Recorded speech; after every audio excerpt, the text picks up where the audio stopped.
the most drilling and the least regulation.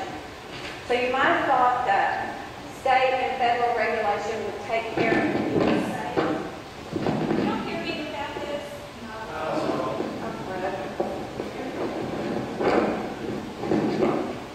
It's a lot to keep up with.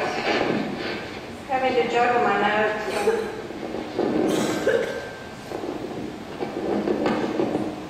Sorry.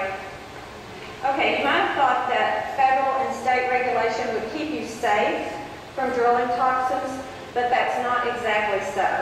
A statistical analysis of all the regulation in the state shows that Texas has by far the most drilling. Those are the new wells drilled in 2008. And this shows our regulation.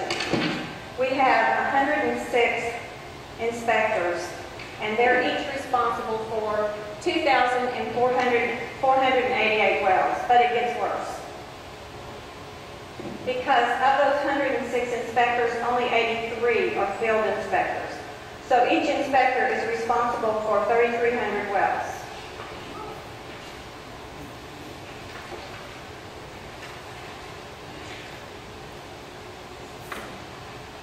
The oil and gas industry has broad exemptions from every one of our federal environmental laws that were meant to keep us safe.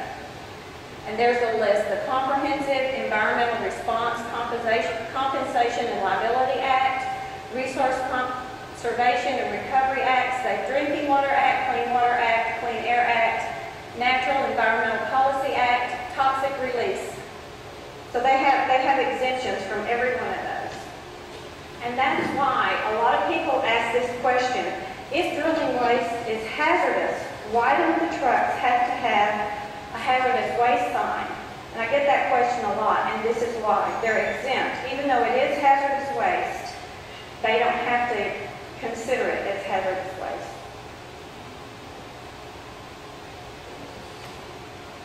This is a publication that OGAP put out. If you want to read more about the exemptions, you can download this publication online and read more about all the exemptions that oil and gas has. I'm going to focus, there's a lot to learn here, but I'm going to focus mostly on air pollution. The oil and gas industry releases about 37 tons of VOC emissions per day in Denton County and 42 tons in Wise County, and that was from an EDF study that they put out. So if you add that together, that's 79 tons of VOC emissions. All the cars and trucks in the 9-county DFW non-attainment area put out 100 tons of VOC emissions. So you can see that when you consider just the oil and gas drilling in the Barnett Shale, that's a lot of emissions. TCEQ's most recent surveillance with infrared cameras found pollutants at every Barnett Shale facility tested. And they use, you can't really see these emissions with your naked eye, so you have to use an infrared camera, and I'll show you a video so you can see what that looks like. These same toxic compounds were detected in Dish residents' blood, urine, and water. Shannon Etheridge, TCEQ toxicologist, said they had seen some of the highest benzene concentrations we've monitored in the state. And she compared us to the Houston Ship Channel area, and that's pretty bad. And you'll hear more about the Houston Ship Channel area.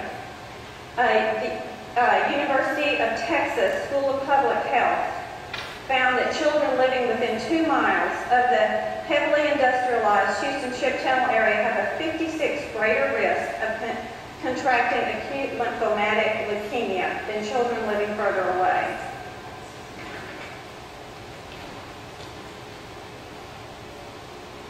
This is just a list of some of the chemicals, just a few of them. The list is very, very long, but carbon bisulfide, benzene, X-methylpyridine, ethyl-methylethyl disulfide, carbonyl sulfide, and on the rest I can't really say all of them too well.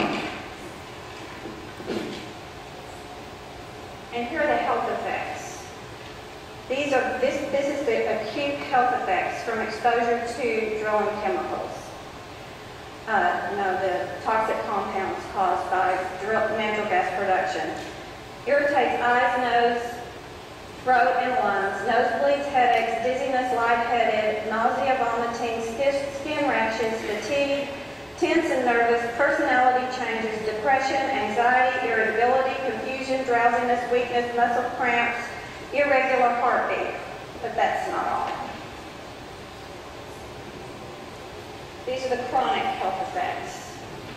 Damage to liver and kidneys, damage to lungs, damage to developing fetus, causes reproductive damage, damaged nerves, causing weakness and poor coordination, affects the nervous system, affects the brain, leukemia, aplastic anemia, changes in blood cells, affects blood clotting ability, carcinogen, mutagen, teratogen, developmental malformations.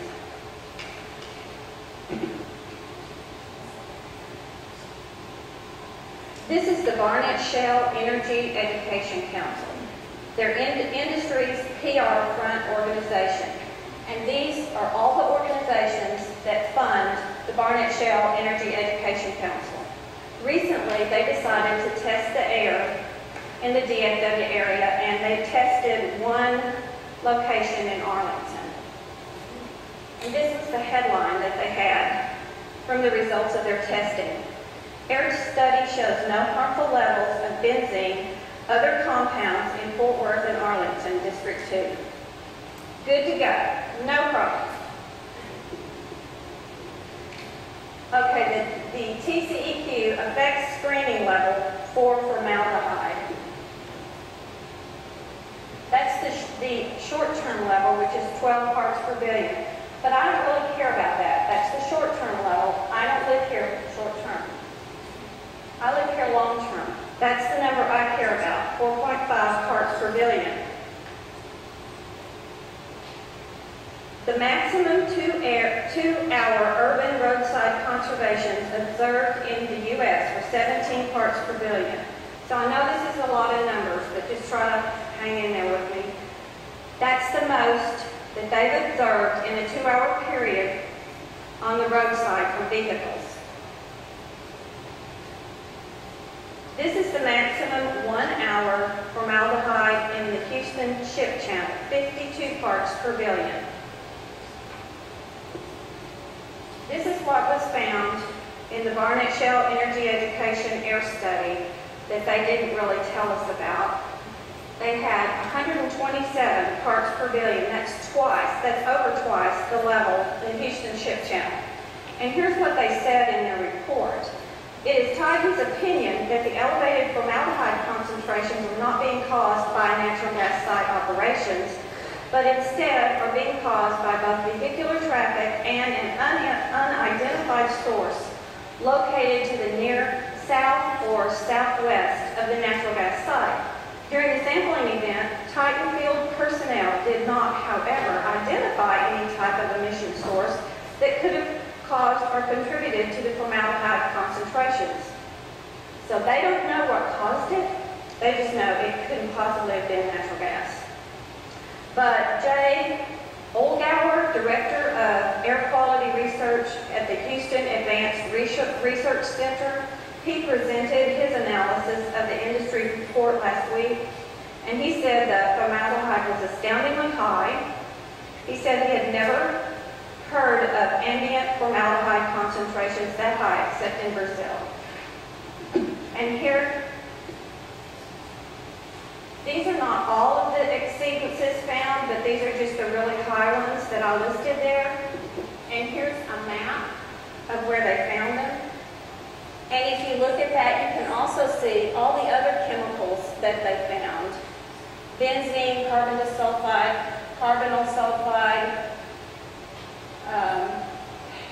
2-hexanine, I don't know, Sherelle can tell you what those are. The International Agency for Research on Cancer, part of the World Health Organization, who has concluded that formaldehyde is a known human carcinogen. I'm going to show you just a short movie so you can see what we live with and what we breathe every day in the Barnett Shale.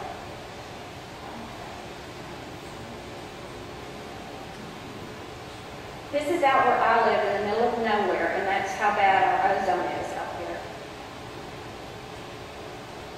Population 50,000 in Wise County.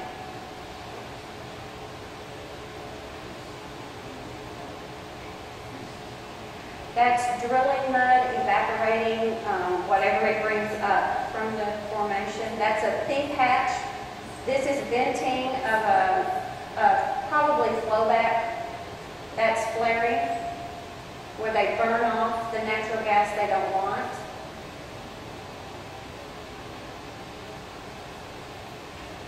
This just shows that they'll put it anywhere. This is what you can see if you look through an infrared camera. This is venting, where sometimes they just let the methane vent to the air. This is an enclosed flare. That's just some old cruddy drilling equipment that's leaking.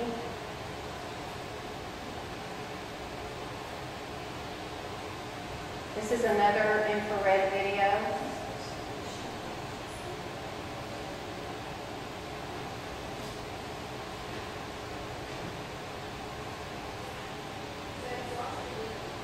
That's the emissions just leaking out.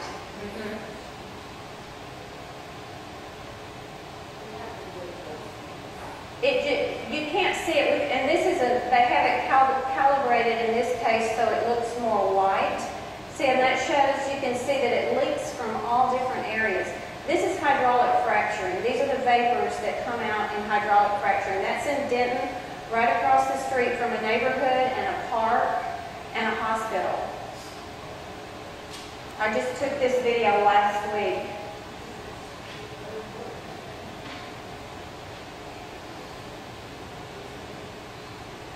This is some of the infrastructure that comes along with it. They never tell you about the infrastructure. That's drilling waste in an open pit. This is an enclosed flare.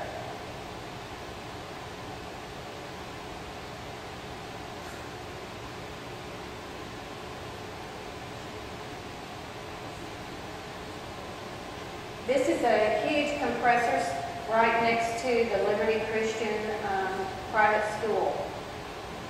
That's flaring. And that again is in Denton, right in a neighborhood.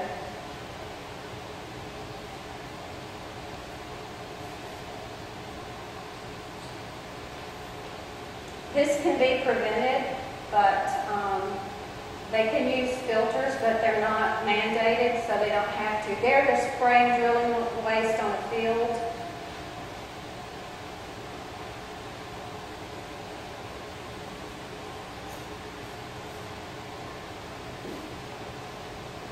This is part of the processing where just some vapors are leaking.